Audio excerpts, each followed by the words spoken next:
Hi, this is Janos and you are watching the channel Real World Audio, and I'm making this series to present my audio system. So now today will be the time to present my turntable system, and this is that's my vinyl setup, and it's sitting on a stand. So you see this little table. I made this table, so you see finally you can see something DIY, and it's sitting on wheels, and actually it has 6 wheels, 4 wheels on each corner, and then 2 more wheels under the last under the bottom shelf. And this table itself, well, not the table but the gear sitting on it, is really heavy. It's well, it's very heavy. I think the total weight is probably 150 pounds or more, all the gear that's sitting on it. So here we go. Maybe where shall we start? Let's start here in the bottom. And this is the VPI SDS. That's my speed control unit, and that basically that controls the speed of the motor, which is a VPI motor. And as you see, I have it on all the time, and that really helps this very old ancient SDS, that's the SDS, synchronous drive system, to be happy. If you just keep it off all the time and you turn it on occasionally, it will not live as long as if you just keep it on all the time. However, you need to live in an area where the power line is stable. If you have frequent electric outages and massive power line fluctuations, then those might kill your units if you leave it on all the time. But if you don't have that, then you are safe.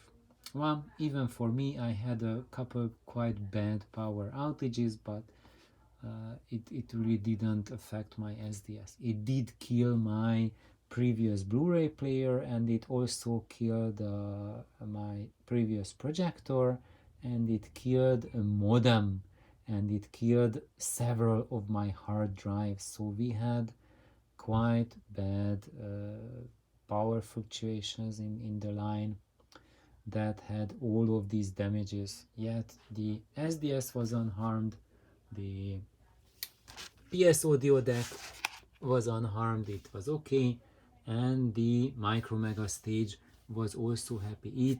I think the stage has survived, I don't know, maybe like over 100 power outages and really nasties that come with it. It's an incredibly sturdy little unit. So coming back here, SDS is on the bottom shelf, and when we go higher up, this is where you see the Hagerman violin. So this is this unit is designed by Jim Hagerman, and and I have a lot of stories with Jim, and basically I have been using the baby brother of the violin, the cornet, forever as my primary phono stage.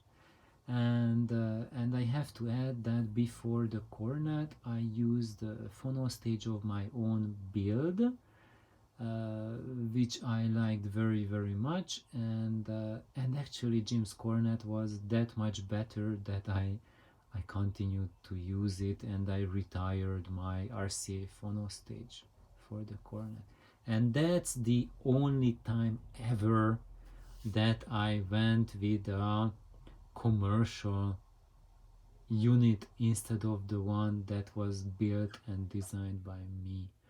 So that's why I tell you guys that this is something really special, that Jim really knows his stuff about designing phono stages. I of course, when I talk about the cornet, about Jim's phono stages, the reaction I got is I get like 50 comments saying that, oh, I have a different phono stage and how good this is and how good that is. and I can sympathize with all of you. There's a lot of good stuff, but and I heard many of those, and I can say that Jim's gear value wise is just so mountain high above everything else that I heard, that it's almost mind blowing. So when I recommend his stuff, that's I don't make that recommendation lightly, and I don't know how I can express it for people to take it seriously, because it's kind of like when people are playing around with airplanes and I give you an X-wing recommendation, like about a vehicle that flies you to the moon, and people are, oh, okay, but I have something that takes you through the traffic light twice as fast, and well, I'm flying to the moon. Maybe this was an exaggeration, but you know, guys and girls, listening to music, experiencing music is all about subjective feeling, how you can connect to the music, how much joy it brings to your life, and I can say that the cornet, the baby brother of violin, has really catapulted my listening experience, listening to vinyl, by a crazy amount. And then I got the big brother, the violin from Jim. This is the big brother of the cornet, and after I plugged the cornet back after playing the violin for a month, I thought that the cornet is broken. The violin is so much higher up than the cornet. So there's a lot of lesson to take home from that. And another lesson is that I still have the cornet. The cornet is upstairs in the upstairs system. Sometimes I take it down and plug it in here. And also from the lessons I learned from the violin, I have modified the cornet already a little bit, and now it sounds extremely good, and almost as good as the violin. But the violin is very special. By the way, Jim, he is more known for his trumpet phono stage, which is a stereophile, which receives stereophiles, a class A prestigious classification, and it's really something very serious. And this is at the level of the trumpet, but it was of a very limited series. Jim only made a few of them, and this has something that the trumpet doesn't have. It has EQ selection on it, so you are not stuck with the standard RIA curve. You have the standard RIA, you have the NAB curve, which as you know, the tapes use. So if you have reel to reel that uses NAB, so you can have the tape head out and directly take it to the violin, and you can use it as a tape head amplifier. And it also has the early Decca curve, and it has the AES curve as well. So it has the four major curves where records were recorded with, and you can choose the one that suits the recording the best. Of course, records were recorded by a myriad curves, but these four major curves cover just about 98% of all records ever made, and the rest of the 2% I can still get a very close approximation with one of the four curves. And if it's not enough, I can fine-tune it by going here, going at my loudspeaker, and as you see, or maybe you don't see, here I have 1, 2, 3, 4 connecting terminals for the speaker cable, and by connecting it to different terminals, I am cutting different amounts from the level of the compression driver. So I can level the compression driver either versus the woofer at either 0 dB, minus 2 dB, minus 4 dB, or minus 14 dB. So I have a lot of different choices, plus those four curves and those choices,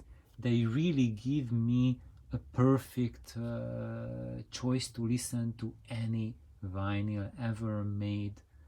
And how daunting that process is. In the beginning, when I started using the violin, it was very confusing and a little bit difficult and daunting to select the right EQ, and it was certainly a learning process. But by now I just gotten used to it so much that I put on a record, I listen to for 5 seconds, and I know which is the curve that I should choose for the record, and also leveling the compression driver, that's also very easy. Just listen to a few seconds and then okay, I know it's like minus 2 dB, that's the best, or just 0. So it's something I would say part of your routine and part of your learning process, and that's why being a happy audiophile is not defined just by throwing money at it and then you just push a button and forget about everything. If you want to enjoy your records the most, to get the most out of them, you yourself have to go through a growth process, and that will truly transform the depth of your experience, how much you can connect to the music that you love so much. And as you see behind the violin, that's the step-up transformer, and that's an expressive technology step-up transformer, and look at it, it's hyper massive. Most solid-state amplifiers are smaller than that step-up transformer and also lighter. It's incredibly heavy. I don't know, it's like 30 pounds or something like that. It's almost impossible to move around, especially like back there, like putting it back, placing it there, it was not easy. And so why I did go through that hassle, that's because, as you see, now I need a very short interconnect cable to connect my SUT to the violin. And as you see, I am not looking at the faceplate of the step-up transformer, I'm looking at the butt. This is the back side of the step-up transformer. When you see this unit in people's houses, what they do, they have the faceplate showing at you, and they have like a 2 meters long interconnect connecting it to the phono stage and picking up noise and everything and having trouble with it. And they can show off that, look, I have this amazing step-up transformer. And if you know Arthur Salvatore, his website, 10 years ago, he named this unit as the world's best step-up transformer. Of course, which is the world's best step-up transformer is really open up to question, especially because there is no such thing as universal step-up transformer. Every step-up transformer is specific to a certain output cartridges, to certain impedances. This is a 1 to 25 step-up, which is a 1 to 625 impedance step-up. And if you have a cartridge which is about 100 ohms output impedance, then this unit is perfect for that. Also, the output voltage, if it's around 0.3, I would say 0.25 millivolt to 0.4 millivolt or 0.35 millivolt. That's the ideal range for this step-up transformer. If you have a cartridge like that, for example, there, my Benz MC3, for the Benz MC3, this is a wonderful match.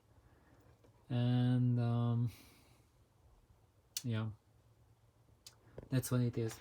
So right now, as you can see, I have those cables that connect them. Those are my own cables. Those are the CCSWP homemade homebrew silver cables, and the output is also silver cable going to the selector switch.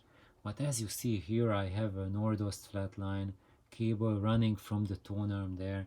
Why? Is it because it's the best cable in the world? No, that's because I am lazy and I haven't made a cable to connect there. Actually, I made it, but then I took out that cable because that was the only one which was long enough to run to the amplifier. So this is just out of necessity. I just picked a cable that was in my drawer and put it there until I build a new one. And I don't want to build a new one until I rebuild the turntable, because I plan to rebuild the entire table and then just redo the wiring. So I just want to do it at the same time.